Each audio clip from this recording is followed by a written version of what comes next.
Bueno, vamos a comenzar. Entonces, vamos a hablar de interpolación, que es un tema que si bien se conoce de hace muchos años, digamos, hoy tiene una importancia muy grande porque a partir de la aparición de las computadoras, eh, mediante la interpolación, es posible eh, aproximar funciones que solamente se conocen en algunos puntos, ¿no? Y ah, esto es, estas funciones pueden tener de origen muy variado, por ejemplo, una imagen, un sonido o hasta una función que uno está midiendo. Para controlar un determinado proceso no la puede definir de manera continua, sino que va haciendo mediciones a intervalos de tiempo. Entonces, cuando uno quiere ver cómo se comporta una variable, en realidad lo que va teniendo son mediciones de esa variable, pero no de manera continua, sino de manera discreta. ¿Mm? Eh, entonces, de alguna forma, si quiere tener una representación continua, tiene que usar alguna aproximación. Esa aproximación se llama interpolante y el proceso se llama de interpolación.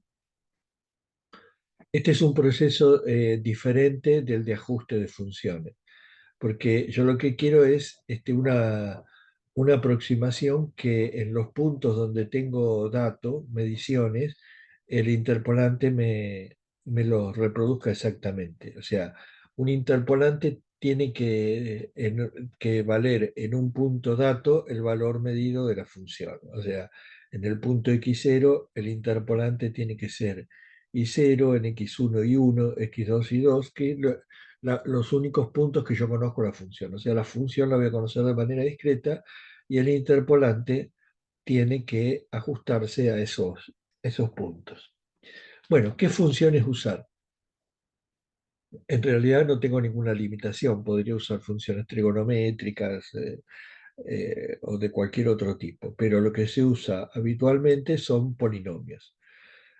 O sea, el polinomio se define, son potencias de x y se define por su grado. La potencia máxima, si el de x es n, es un polinomio de grado n.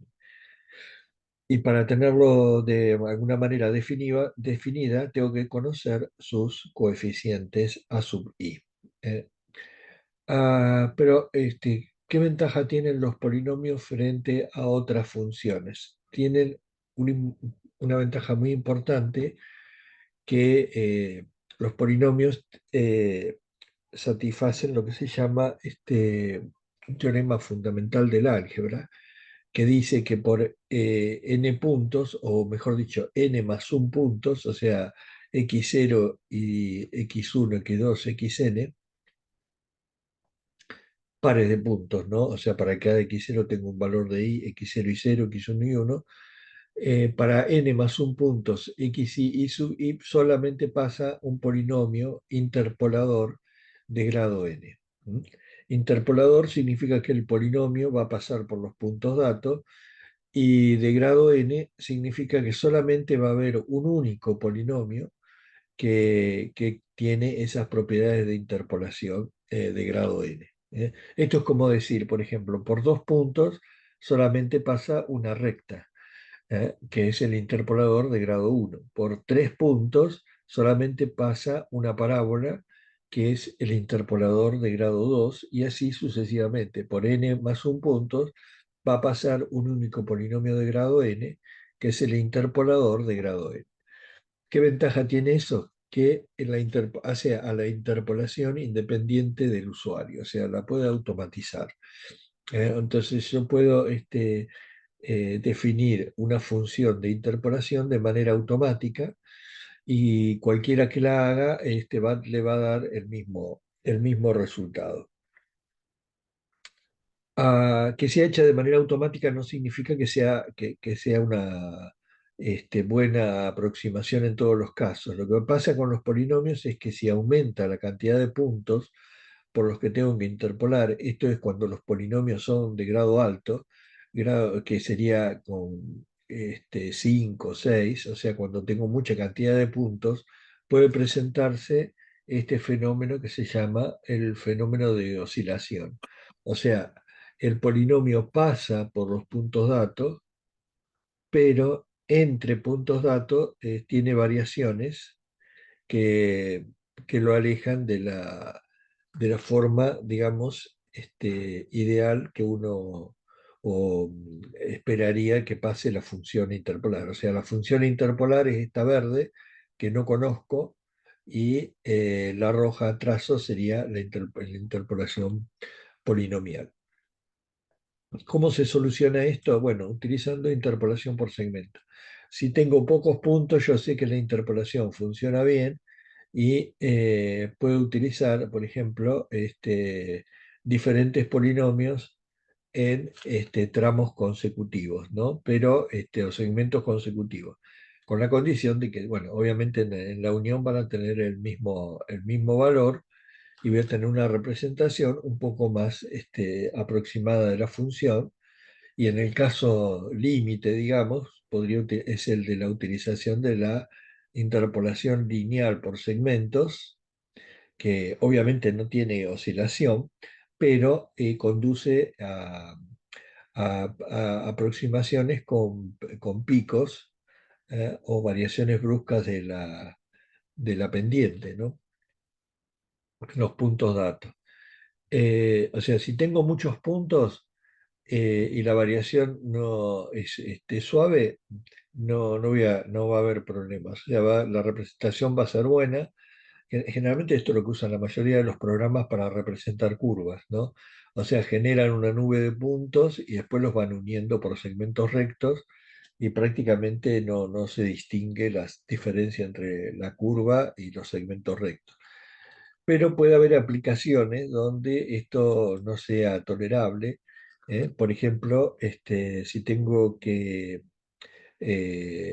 diseñar trayectorias, por ejemplo, de un manipulador robótico, no puede tener una variación brusca de la dirección porque se puede romper el manipulador. Entonces, en ese caso, hay que diseñar trayectorias que tengan continuidad de la derivada, que es lo que se conoce como una interpolación suave. Y en algunos casos también se puede exigir hasta que la curvatura sea continua. Eh, entonces, en este caso, no podemos recurrir a interpolación polinomial común, sino que recurrimos a una interpolación polinomial especial que se llama spline. Y las interpolaciones spline son polinomios también, pero que tienen continuidad de la tangente, o sea, la pendiente y la curvatura.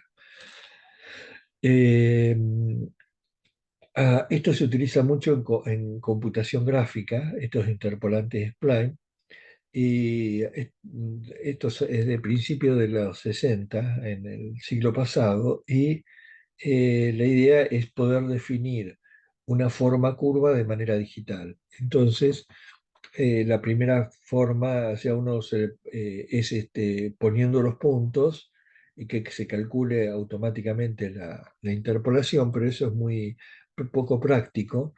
Y digamos, ya las primeras aplicaciones de generación de curvas utilizan lo que se llama una poligonal de control.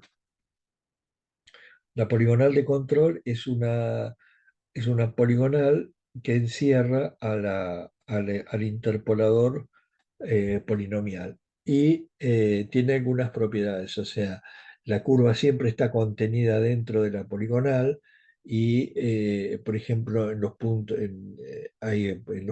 medios de cada segmento la curva generada es tangente, entonces uno tiene un control indirecto, digamos, sobre la forma de la curva. Si uno quiere variar la curva, mueve los puntos de control y altera la forma. Es mucho más sencillo que si tuviera que mover los puntos de la curva uno por uno, ¿no? Entonces, y la idea es que la, la interpolación, digamos, o sea, yo sé que son diferentes segmentos y tiene diferente representación en diferentes segmentos, pero cuando uno las grafica, o sea, parece que fuera solamente una sola curva. ¿Eh? Estas, esto es lo que está incorporado en la mayoría de los sistemas de diseño asistido por computadora, donde uno puede diseñar todo lo que sea un producto con forma curva, todas las curvas están generadas de esta manera. Y, y en algunos casos se utilizan algunos interpolantes especiales que se llaman NURBS. La S final es de spline. El spline es el interpolante polinomial común y esta R significa racional, o sea que en realidad no es un spline, es un polinomio, sino que es un cociente de polinomios, pero que tiene algunas propiedades especiales. Digamos, los interpolantes spline comunes son de la década del 60, los NURBS son de fines de los 60 y, y, y principios de los 70. Estos, digamos, técnicas aparecieron simultáneamente en Europa, Estados Unidos, impulsadas principalmente por los fabricantes de automóviles, ¿no? En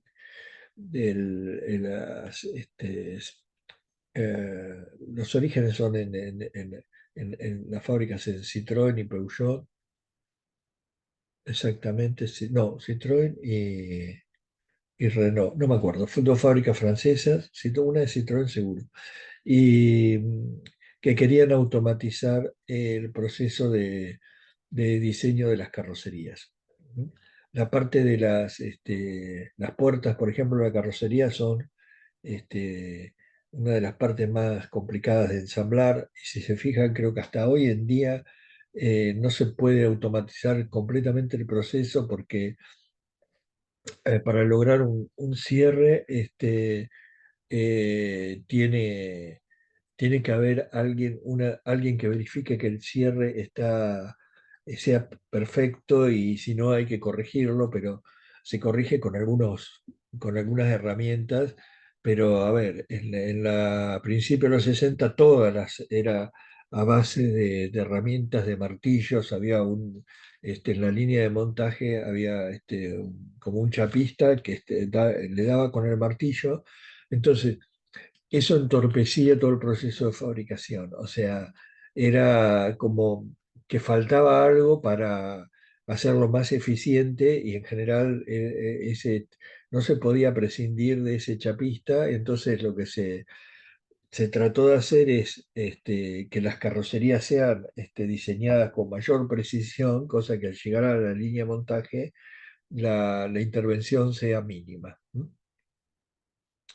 Y eso impulsó este diseño de curvas por computadora y como ya les digo, las principales impulsores fueron los fabricantes de automóviles. ¿Qué es la diferencia entre Europa y Estados Unidos? En Estados Unidos generaron estas curvas NURBS que son también spline, pero al ser racionales, permitían tener un grado, un parámetro adicional en cada punto para variar la curva. Por ejemplo, cada punto de control tenía un peso asociado y en la medida que ese peso era más grande, la curva se atraía hacia el punto de control y si ese peso vale uno se tenía el spline común y si era menor que uno la curva se alejaba del punto de control y salía más plana.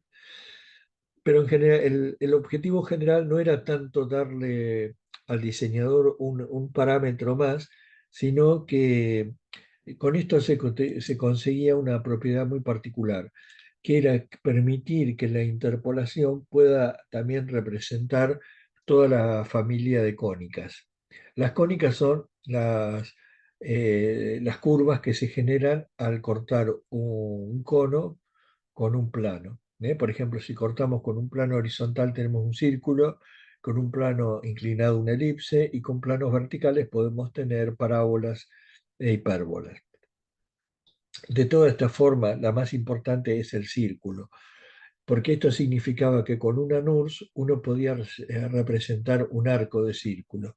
Y desde el punto de vista de fabricación, el círculo es una de las formas más simples de generar y desde tiempo inmemorial uno ve piezas fabricadas que tienen forma circular, ¿no? Entonces, esa característica no la tienen los polinomios. Es imposible con un polinomio representar un sector de círculo, ¿no? Y pues, si uno ve la ecuación matemática de un polinomio, es una y que es función de x cuadrado, x al cubo y cualquier potencia. Pero un polinomio tiene forma, perdón, un arco de círculo es x cuadrado más y cuadrado igual a r cuadrado. O sea, tiene que tener potencia las dos variables, cosa que no se conseguía con un polinomio, pero con estos splines especiales, estos cocientes, se conseguía. Entonces, esto hace que las NUR sean la forma ideal para los sistemas CAD.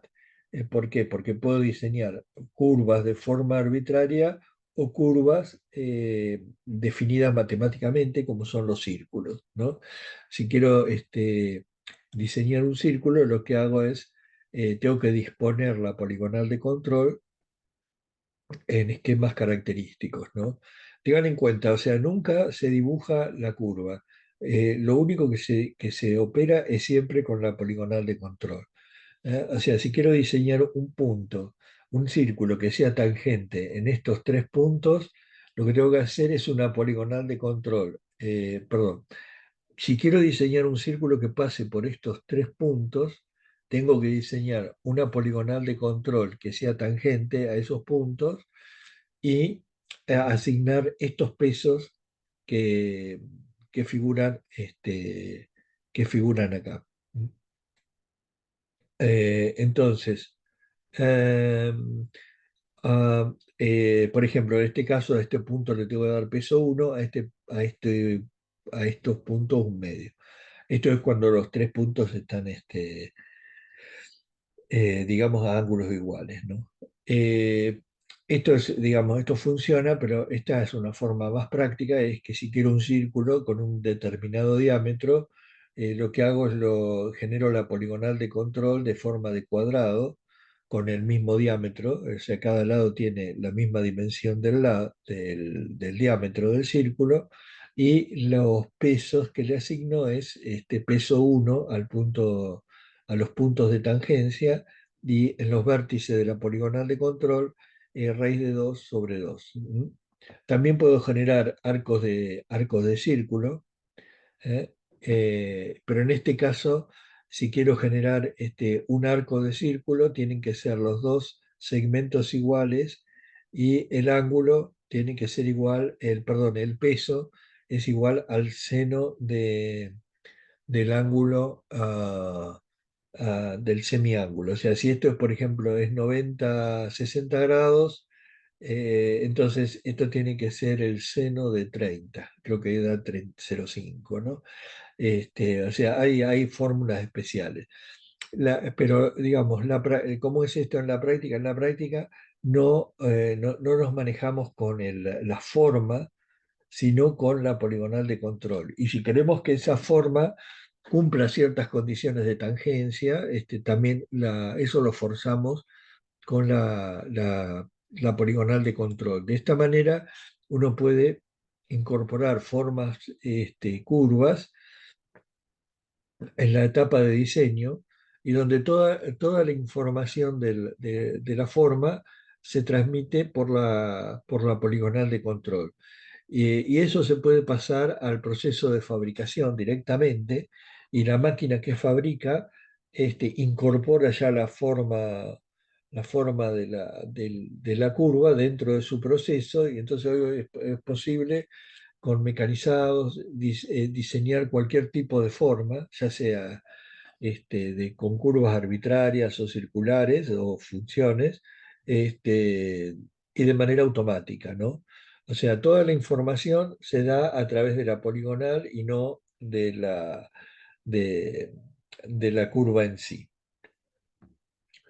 Bueno, entonces, estas curvas, este concepto de interpolación de curvas se puede extender a más dimensiones. Por ejemplo, el primer ejemplo que di es la interpolación en una recta, donde dividía la recta en segmentos y en cada segmento se define una función. Eh, Mejor dicho, y hago pasar una recta por todos esos puntos, perdón, una función por todos esos puntos. En este caso, en vez de tener una recta, mi dominio puede ser una región del plano. O sea, en vez de ser una región de una dimensión, es una región en dos dimensiones. Y una región en dos dimensiones puede tener forma arbitraria. Entonces, una región plana puede tener partes rectas y partes curvas. Entonces, ¿cómo hago para extender el concepto de interpolación a una región del plano? En este caso, lo que se hace es, se genera una discretización, o sea, lo primero que hay que hacer es una partición de la región donde quiero definir la función en, eh, en subdominios de forma geométrica simple. Por ejemplo, lo más simple son los triángulos, aunque también se podrían utilizar cuadrículas, que fue lo que se usó inicialmente, pero no tienen tanta flexibilidad las cuadrículas para regiones de forma irregular, en cambio el plano sí. Esta composición se llama malla y tengo una malla de triángulos. Entonces, después, una vez que tengo el soporte, que sería la malla, puedo definir la interpolación, por ejemplo, mediante planos en cada triángulo, ¿no? Observen que acá tengo una función, pero que está aproximada por planos. Sobre cada triángulo se define un plano y tengo una aproximación. Esto es lo que se usa en computación gráfica, ¿no? Todos los objetos que ustedes ven en 3D tienen una malla definida sobre la superficie, no necesariamente tiene que ser plana, y sobre cada plano el proceso es el mismo, o sea, se aproxima una función plana, o sea, como un plano. Lo que pasa es que al aumentar la cantidad de puntos, ven como está en este caso, se ve la forma, parece curva, pero en realidad está toda formada por planos, ¿no? Y aparte, cada plano me puede servir de soporte para definir una función. Por ejemplo, el brillo, ¿no? Si yo quisiera que esto tuviera un carácter fotorrealístico, lo que tengo que asignar es un color a cada punto del triángulo en función de cómo incide la luz sobre cada punto, ¿no? Eh, entonces, eso eh, eh, genera funciones, digamos, sobre cada plano, sobre cada triángulo, y en general esas funciones son lineales y al pintar cada plano digamos, con un color proporcional a la intensidad del brillo, me da la sensación de fotorrealismo. O sea, todos los objetos 3D, pero absolutamente todo lo que vean en 3D, por atrás tienen una malla y existen algoritmos que procesan estos triángulos para dar la idea de fotorrealismo, ¿no? Y de hecho, si uno se fija, las placas gráficas tienen un indicador, un parámetro de eficiencia que se llama la cantidad de triángulos que procesa por segundo. ¿Mm? O sea, computación gráfica es equivalente a la cantidad de triángulos que uno puede procesar por segundo. Hoy las placas gráficas tienen un enorme poder de cálculo porque las operaciones en general son más simples, o sea, no necesita hacer operaciones matemáticamente complejas, son más simples y usan mucho procesamiento paralelo. El procesamiento paralelo tiene su origen en la parte gráfica. Bueno, el origen electrónico viene por otro lado, pero el procesamiento paralelo significa que dividir una tarea, en vez de hacerla con un único procesador, subdividirla en varios procesadores.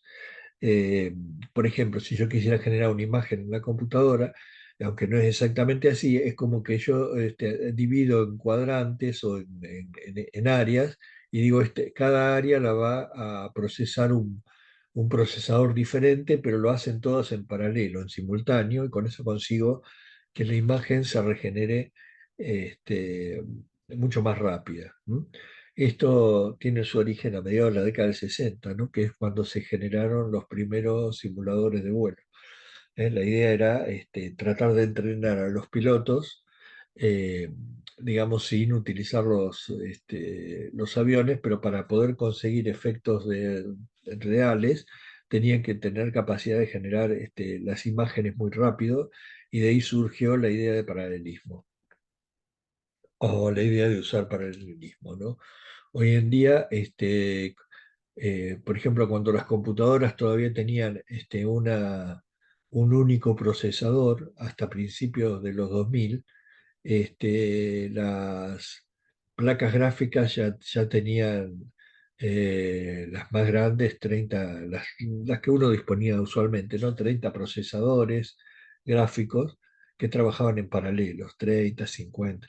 Eso hoy en día está multiplicado 10 veces, y las más sofisticadas tienen más de 100 veces. O sea, hoy es como una placa gráfica que tenga 3.000 5.000 procesadores, y, y también es común hablar de procesadores con varios núcleos. O sea, antes del 2000 todos los procesadores de computadora tenían un único núcleo que hacía todas las operaciones. O sea, el procesador se tenía que encargar de la parte gráfica, de la parte de cálculos matemáticos, de manejar la interfaz visual, monitorear cuando el usuario movía el mouse, apretaba una tecla, o sea, con un procesador hacía todo. A partir del 2000, o sea, y las máquinas se hacían más rápidas aumentando la velocidad del reloj de la computadora, que es la velocidad con la que circula la corriente. Pero hay un límite que, por efecto Joule, a medida que más rápido circula la corriente, más temperatura levanta, y eso va en contra de la vida útil de los circuitos. Entonces, la manera de ganar velocidad era, en vez de incrementar la velocidad de la corriente, fue dividir las tareas entre varios procesadores, o lo que se conoce hoy como núcleos, ¿no? Entonces, los primeros procesadores de dos núcleos a nivel masivo, ¿no? Aparecieron a principios del 2000 con dos núcleos, y hoy es común tener procesadores de 4 o 8 núcleos en las notebooks, y, y a nivel de servidores tenemos, pues, creo que hay hasta procesadores de 64 núcleos, me parece que hay. En fin, pero orientados a tareas más, más específica. Lo que quiero decir, el paralelismo hoy ya está establecido. O sea, cuando uno habla de técnicas numéricas, eh, ya es común hablar de paralelismo. ¿Por qué digo técnicas numéricas? Porque estas discretizaciones también se pueden utilizar para representar funciones sobre estas discretizaciones, ¿no? Eh, Antes de pasar a eso, por ejemplo, eh, veamos un ejemplo de fotorrealismo, ¿no? Esta es una escultura, la cual ha sido triangularizada para poder ser digitalizada. No se nota porque está muy chiquitito, pero esto tiene cientos de miles de triángulos. Y, y al ser digitalizada, esto tiene mucho más poder, digamos, que una imagen, porque yo la puedo girar, orientar, verla desde cualquier ángulo. Y si me estuviera refiriendo a un proceso industrial, por ejemplo, eh, eh, que podría tener una pieza, a ver, eh, no, no es lo más usual, pero se usa, por ejemplo, generar la forma a partir de escaneo 3D. Por ejemplo, Ah, eh, Eso se hace cuando se hace ingeniería inversa, ¿no? Por ejemplo, es muy común, no es muy común, pero bueno, por ejemplo, el parque automotor que tenemos nosotros es muy viejo comparado con otros países. Entonces, lo que suele pasar es que a veces hay escasez de repuestos para autos muy viejos y hay fabricantes que generan repuestos para autos viejos. Y en ese caso no tiene ninguna información de plano ni de geometría, y lo que se hace es con escaneo 3D se, se genera el volumen, la representación geométrica de la pieza, y después se fabrica con algún proceso de mecanizado o algún proceso de fabricación a partir de ese escaneo, ¿no? Este, Eso también tiene aplicaciones en medicina, ¿no? Donde mediante escaneo uno va reproduciendo el interior del cuerpo y puede hacer procesos, automatizar ciertos procesos quirúrgicos, digamos, a partir del reconocimiento del escaneo. Bueno, y otras, entonces esto es una aplicación puramente visual, pero puede haber aplicaciones donde nos interese conocer, digamos, o controlar algunos procesos. Por ejemplo, acá en este caso el verde es una tubería donde circula algún fluido a alta temperatura y de alguna manera in- perdón, incorporo un proceso de refrigeración para mantener este fluido a temperatura controlada. Entonces, en este caso, lo que se trata de controlar la temperatura y mediante conducción de calor por convección. Entonces, tiene que haber un medio que propague el calor, y en ese caso el medio lo represento con este color celeste. Esto puede ser un gas, un líquido, y, y la forma de extender la discretización, o sea, de regiones del espacio, del plano a regiones del espacio o volúmenes, es mediante tetraedros. O sea, en cualquier región del plano la puedo aproximar con triángulos, y cualquier región del espacio la puedo aproximar con tetraedros. Un tetraedro es una pirámide de base triangular. O sea, es como si a cada triángulo tomo el centroide, el punto medio, y lo levanto para arriba, y me queda formada, uniendo los vértices, una pirámide de cuatro caras. Eso es un tetraedro.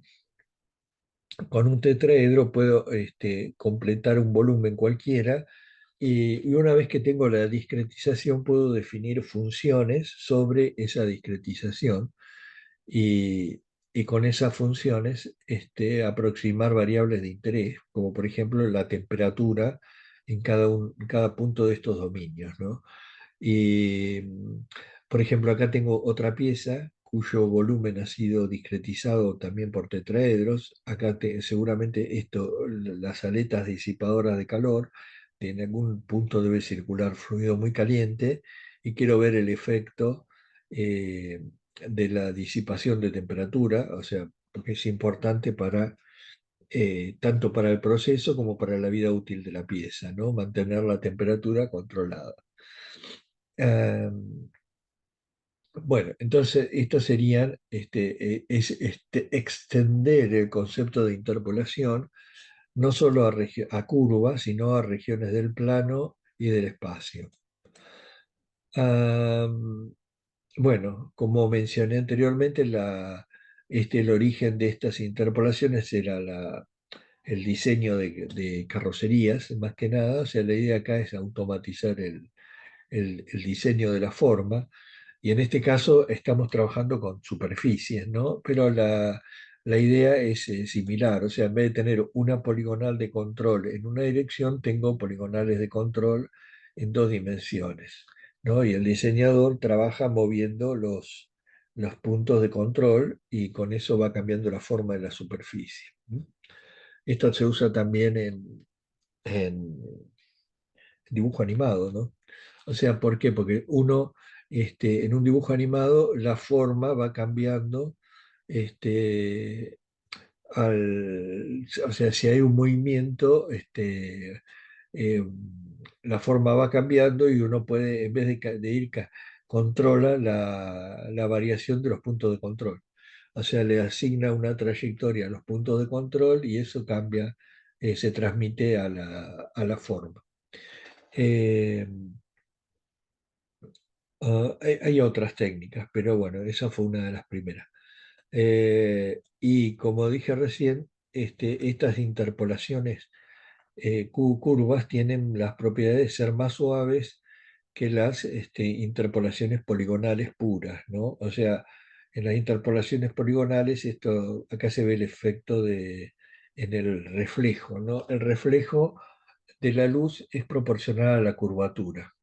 O sea, si ustedes, por ejemplo, quieren ver el efecto del granizo, una granizada sobre el techo de un auto, entonces lo miran a trasluz y en las zonas donde hay pozos lo van a ver más oscuras, ¿no? O sea, con un reflejo diferente. Entonces, el reflejo es proporcional a la curvatura. Y si uno quiere que la transición de curvatura sea suave, lo que tiene que tener es una continuidad de la curvatura.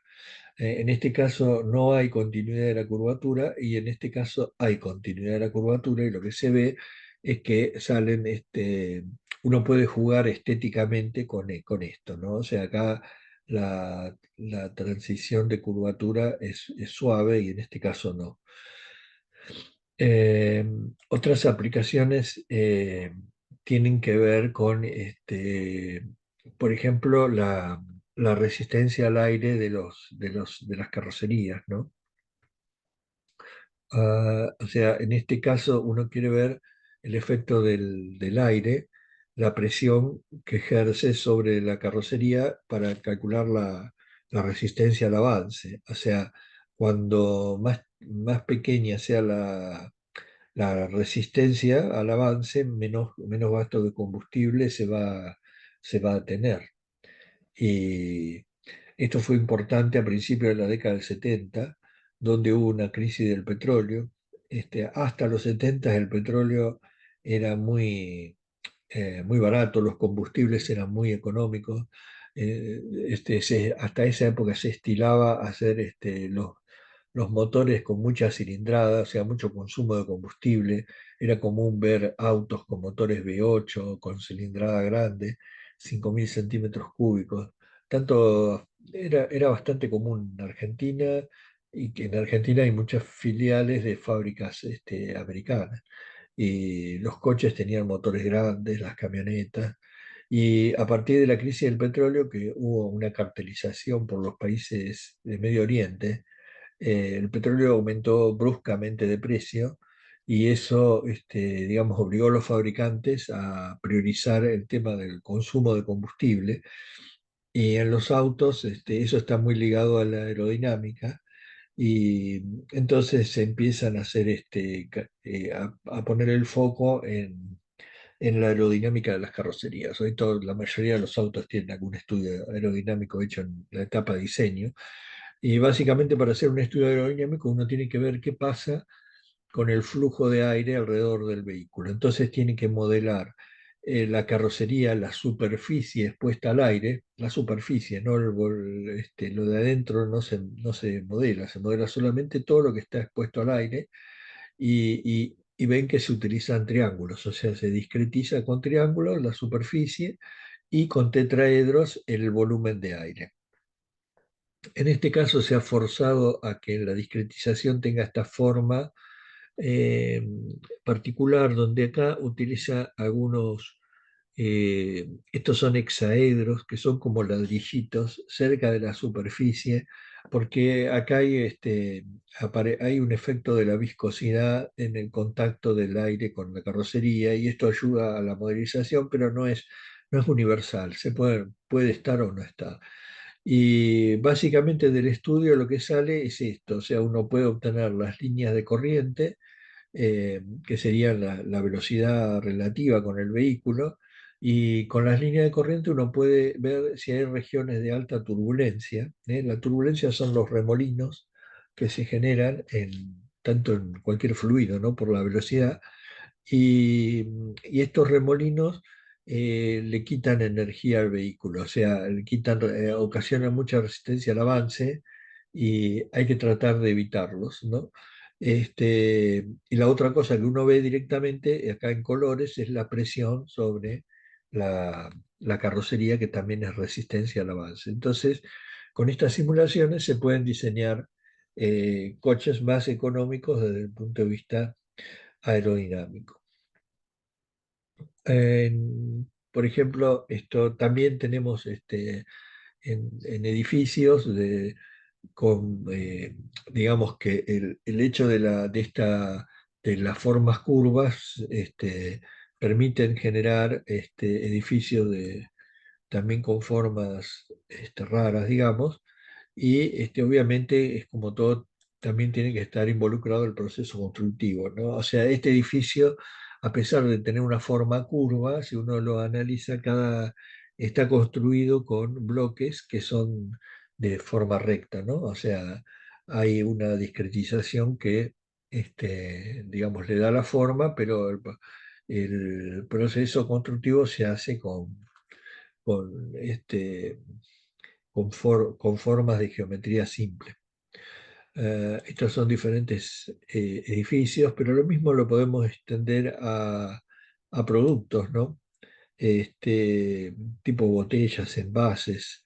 Hoy es muy común que tengan forma bastante este, arbitraria.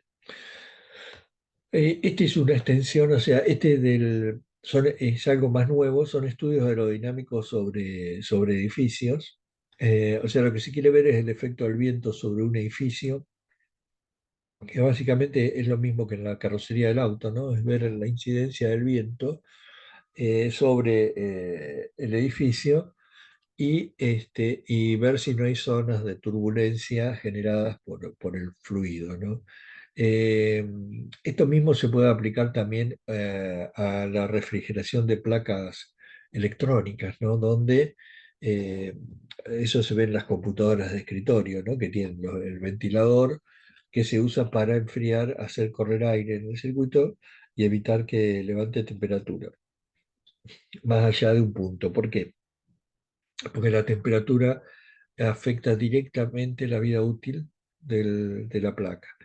O sea, la vida útil del circuito electrónico es proporcional a su temperatura. Y entonces lo que se trata de ver cómo influye, por ejemplo, si esto fuera un circuito electrónico, las temperaturas, cómo varían de acuerdo al flujo del ventilador. Y en el caso de los edificios es, bueno, una historia bastante particular. En ingeniería civil no, en general los cambios son más lentos que en otras ramas de la ingeniería por una cuestión de, de que el proceso de fabricación es más manual, no es tan automatizado, digamos. Digamos, por ejemplo, para decir algo, hay casas que se fabrican en 3D, pero no es lo usual que se utilice impresión 3D para hacer casas. Todavía el proceso sigue siendo con mucha intervención manual. Este, y sin embargo, por ejemplo, el efecto del viento, digamos, en general se ha manejado siempre con, eh, con tablas donde se establece un valor de presión y con esos valores hay que calcular el edificio. Pero hay edificios donde, por ejemplo, este es el Burj Khalifa, creo que todavía sigue siendo el más alto del mundo, donde se requería algún estudio especial para el efecto del viento. En este caso hay dos caminos, o experimental o numérico. El experimental es poner en un túnel de viento y ver qué efecto tiene el viento. Entonces se usan trazadores, por ejemplo humo, y se ve el efecto de la turbulencia y la presión, se ubican sensores en las superficies para ver las presiones. Pero, digamos, nunca ningún estudio, digamos, tanto experimental como numérico, son perfectos, ¿no? O sea, porque, por ejemplo, el viento que incide sobre un edificio, digamos, no es el mismo con la altura. A medida que uno se acerca a la superficie por la rugosidad, que hay en el terreno, el viento baja la velocidad. O sea, a bajas alturas el viento tiene menos velocidad que a altas alturas. Entonces, para simular eso, se ponen estos cubos que están acá, que tratan de hacer que el viento que hace el ventilador se reduzca cerca del piso por esta rugosidad.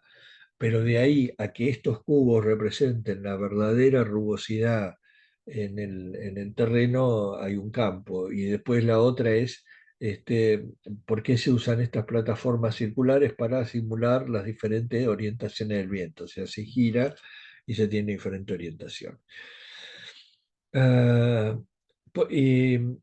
simplemente como curiosidad, o sea, hasta el año 2016, la mayoría de las especificaciones de construcción permitían análisis en túnel de viento, pero no numérico.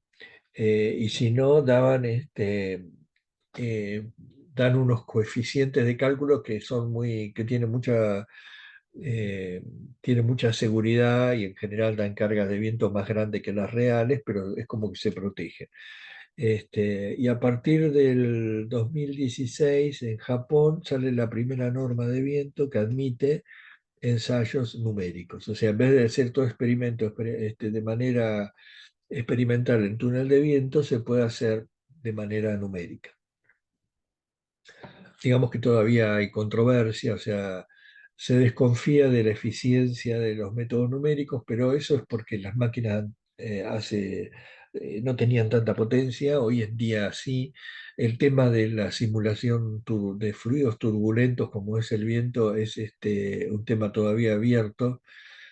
No hay, digamos, eso está gobernado por las ecuaciones de Navier-Stokes y matemáticamente es un problema todavía no resuelto, pero y eso se traslada a la simulación. No resuelto significa este, que, digamos, hay ciertas inestabilidades que son las que se producen los remolinos que no están totalmente comprendidas. Eh, y entonces se desconfía de que generen. Pero yo creo que en unos años eso va a estar resuelto y va a ser posible. Esto que está acá es el perfil de un ómnibus de 2 pisos, y acá está un puente. Acá se va a ver más claro.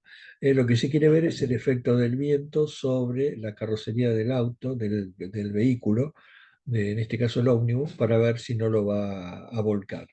Y lo que se trata de ver es el efecto de la aerodinámica del puente, para ver cómo incide eso en las presiones sobre el vehículo, para ver si es conveniente o no darle cierta forma aerodinámica. Esto que parece sencillo, digamos, hace, no sé, bueno, 50 años atrás era algo que ni pasaba por la cabeza del diseñador. O sea, hoy tenemos las herramientas y se puede pensar. Bueno, entonces esto que vimos hasta acá, voy a detener la grabación, es